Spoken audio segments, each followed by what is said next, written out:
Harmeet Singh Gill from Star Media Group. We're here in Ghana. We just wrapped up the conference. Really enjoyed this conference. It's one of the better conferences we had. We had the ministries here. We had AIB, which is Aviation Investigation Bureau.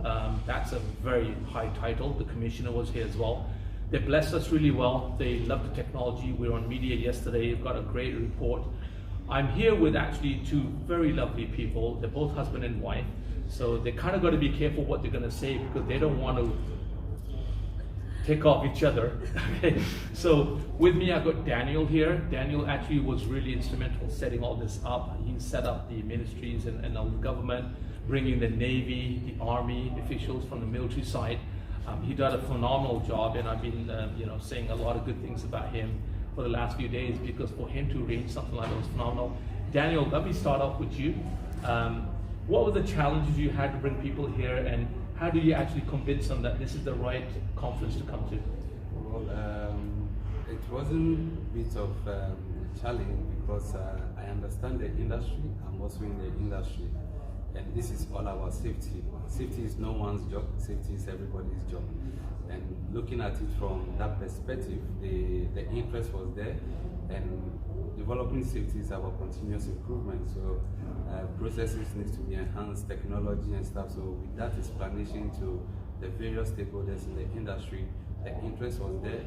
It is one of a kind that took place today, and the interest will be extend our invitation to most of the players, the commissioner, the director general, other airlines, and oil and gas people. So it wasn't difficult. The interest was there, and they all acknowledged our invite. So Angela, it's tough being with husband who's got to do a lot of work, and he's been working a lot. He arranged even in Nigeria. He traveled there with the government. He traveled over here and did all that. Like, honestly, hats out to him because he did a phenomenal job, right? And I'm sure we're going to get the same kind of reception, same kind of love from the government of Nigeria too. Now, you were the host. I mean, you saw all the crowd, you saw the people here, you saw the media as well. What did you like about the technology? What did you like here over the overall perspective, just from an average public person? Okay, I loved literally everything about the technology and the whole show. People were very embraced. They got the enthusiasm and everything from the question and answer side. You realized that people were actually listening and understanding what was going on. And with having a little bit of technology background, and I say I can understand majority of the things, even in a layman's point of view. Everything was broken down into details, and everything was just very important. And then, well, I want to say a short story, and then I hope someone would laugh. Anyway, but then during the COVID period, I'm a flight attendant, also in the industry. And during the COVID period, I would have people come up to me and ask me, well, if you are in 70 and coffee, why are you in the aircraft? Like, so basically people were thinking that we becoming crew in the aircraft was really all about service and then comfort. And then that's when you understand, just like you were saying, that literally every single person in the aviation is linked to make sure that flying is safe and better for everybody. And that's exactly what the technology is doing for us right now. Yeah, we want to make life easier for everyone. I was telling you with the previous people that here, when I'm flying, I flew to Paris, and then from Paris I flew to Kenya. All in all, with the stopover and everything, it was about 22 hours. But my wife told me, when you get to Paris, please call me. And then when you get to Kenya, please call me. It's not that she loves me so much, she wants me to just keep calling her, but she wanted to make sure I was safe. She wanted to make sure we got there okay and everything's good. All right, you're back in the hotel now? Good, I feel good. That's what it's all about. Every average person flying out there will see it. I've had people that I know that said, hey, is your system on these aircraft that we're flying? Soon, they'll be on all of them. We are very confident about it, right? Daniel, you saw the technology. You saw a proper presentation from us. You've been walking around talking to people from the military, from the Navy, oil and gas, like you said. What is the reception that you felt that people really liked about it, and what they feel about this? Okay, I'll answer this from 2 points of view. First, from the business aspect. Now, when you take every business, the main aim or the main focus, objective of every business is to make profits. Now, when you come to this, our industry, it's the first objective is not profit making. The first objective is safety. Supposed to be.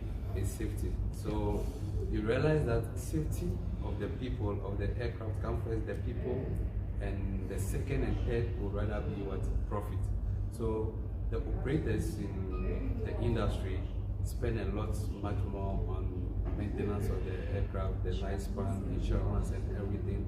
And this technology goes a long way to reduce cost and maximize profit. So with all this insight that I gave to them, they were very much happy to see how it will work or it will work. During the interview, most of them are now saying that could it work on a new on an old aircraft, but the explanation you gave to them was very much understandable, and they kind of like very much embraced it as well. That is one. And secondly, the other people who, when you take the aviation out, the Navy, you spoke to the police, they were also very interested. They want to find out how can this also help them as well. If we don't travel by air, definitely I'm going to go by sea or I'll go by road. And it's a fantastic technology because with the truck drivers also going out there alone, this information or this tool, the person who has actually invested in this business have so much idea on the status of the business, how they are doing, how the trucks are also doing. When you go to the Navy, the vessel, everybody is kind of like abreast with how or the status of their machine. So it gives them an insight to even invest more, put much money in. Thank you. Daniel, that was very valid. I love the way he said it. Yeah, you know, truckers at the end of the day, they work many long hours, and problems can happen. When the worst part of any trucker or anybody driving a car is getting stuck on the side of the road in the middle of the night, right? So that is critical. So if we can tell you what the engines are running, how your brakes are before they fail, similar thing to what we're doing with the aircraft. We've got smaller systems. For the trucks, the size of the system is literally the size of your phone. 4 screws, we wire it together and you're ready to go. So, you know, small things like that will mean big things going now and into the future of industry. Coming back to you, right? You know, Daniel said some really valued things as well, and the fact that you're in the industry, safety is always a compliance. I mean, I'm sure you come across passengers as you're a flight attendant, and you'll see them worried when you're taking off. You see them worried when we're landing. The plane moves a little bit, turbulence and such. You know, if you're talking to the general public right now, right, which we are, what would you say about how this system can help safety, where you can do your job properly? We will supply you the technology, AI. I mean, you thought Indian people only are good at Indian food and cricket, but yeah, we can do artificial intelligence too, right? So that is really important. So what would you want to say to the general public now that you know this is available, and to the airlines that, you know, the system's available? What can that do for the average flying person that you see panicking on landing of turbulence? Yes, so first of all, you asked for the airline, what I would say to the airlines, and I think every airline should have this implemented, mainly because it would make their customers, so now from the customer's point of view, so make the customers feel really safer, knowing that they have this technology implemented. Because at this moment, just like the theme of the program today was human factors versus technology. And I did mention while like having the opening address that No, you did the prayers too. But that's yeah, the Lord with you. Oh yeah, I did. So you have from the address that the human factors side of it. If this technology is not only going to avoid traffic, mitigate all the problems about flying, but then it's also as well probably going to the next impossible, because we realize that most airlines and aircraft organizers or operators, end up having to be reactive than proactive. That's, but then, yeah. That is a key thing that you said there. Reactive systems against proactive, human errors versus technology. And like Captain was saying, the calculators at the beginning, everybody would say, don't use it. And I used to wonder in my exam that if I can use a calculator, I can do it faster. Now everybody's using it. We weren't allowed to use that time. That really doesn't help, right? So last few words for our audiences around the world. We've got aviation people that look at this. We've got general public that look at that, right? Daniel, I'll let you have the last word because I know you really work hard to do this and you spend a lot of time away from your family. That's not easy to do. Look at me, I'm spending hours away and days away from my family, but that's good. We can make the world safer.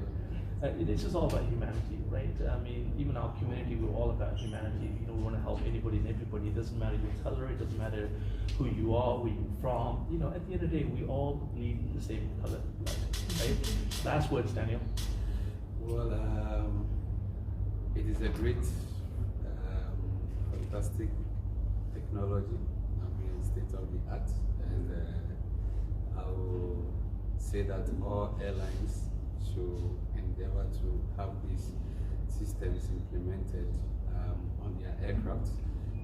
Users such as oil and gas that normally engages the services of airlines to carry their workers from one state to another should also make it a point on their audit checklist that the operators also have this instrument or technology installed on the aircraft.